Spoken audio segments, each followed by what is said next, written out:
Alright, what's going on, everybody? I'm extremely bored during my trip coming back from LA. I was down there visiting my sister this weekend. But I need some sort of mental stimulation or just something to keep my mind busy so I'm not just bored and falling asleep on the road. So I decided to do a little vlog about Iifym and basically the idea of balancing it and making it reasonable and not just silly and extreme, like some people tend to do on either end of the spectrum. There's the people that are just strictly clean eating, which it's fine, but not necessary. But then there's the people who are like, Iifym, brah, I'm getting all my carbs from goldfish, peanut butter, and mass shakes. It's like, I mean, sure, you can technically achieve results that way, but you're going to have so many lacking, you're going to be lacking so many different nutrients and fiber and things like that way. So, I mean, sure, yeah, a meal here and there, that's totally fine to get your macros from goldfish and pure olive oil or in a can of tuna, whatever the heck you want.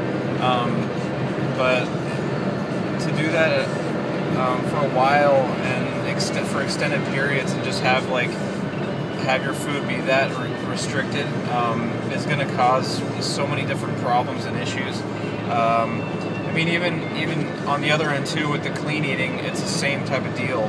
When you don't have any variety, you're going to be lacking a lot of nutrients. So I know my coach Jeff Alberts, back when he was doing just the super clean, really boring, like only shredded wheat, plain chicken, plain broccoli. That was like, he had, I don't know, like a half dozen food sources, and that's all he would eat day in, day out. And yeah, he got pretty lean, but he realized that during one of his preps he cut himself and he wouldn't stop bleeding. It was just spurting blood and it wouldn't clot because I believe it was like an iron deficiency, if I remember correctly. I don't remember, but it was a certain vitamin mineral that he was like severely lacking in, so his blood would not clot.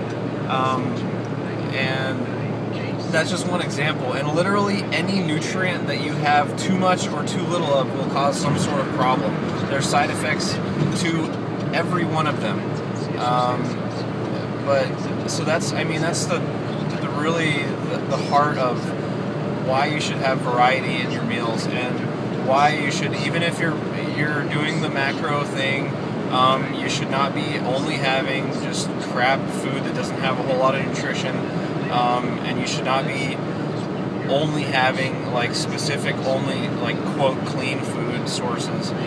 Just mix it up, get a variety of them. Make sure you're getting your micronutrients from fruits and vegetables on a normal basis, like regularly.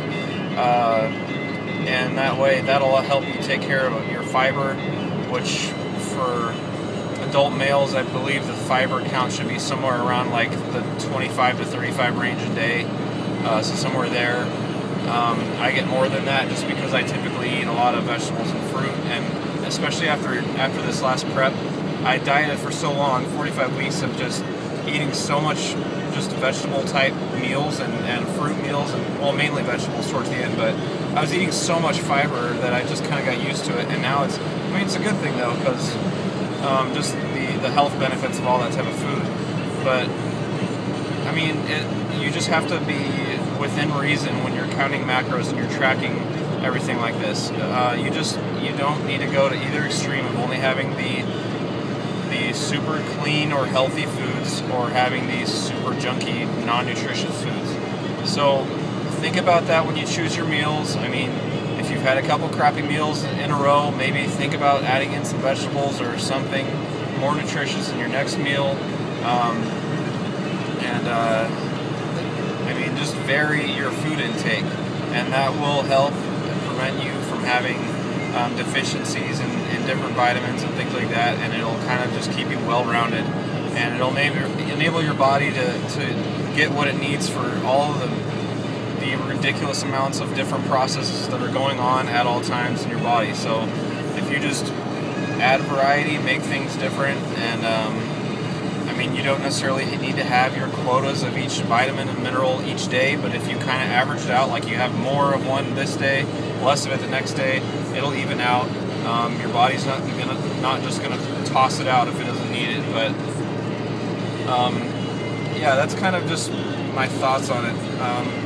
As I've said before, I mean, you can make Iifym dieting as healthy or non-nutritious as you really want it to be, but you really it's the best to keep it within reason and balance, and just to include a variety of everything, so you're getting your nutrition, but you're also not going insane from boring food.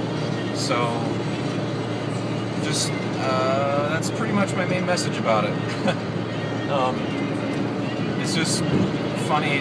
I've heard so many people of just on both ends of the clean eating and the macro eating, and it's just just be smart with what you're doing with your food, and realize how much it affects what you're doing in the gym and what you're going to be able to do in your daily life and everything. So it's really, that's what really drives you in the core and enables you to set PRs and to recover and everything else. So be smart with your food, but also enjoy it. And I think that's about it. So until next time, I will talk to you later.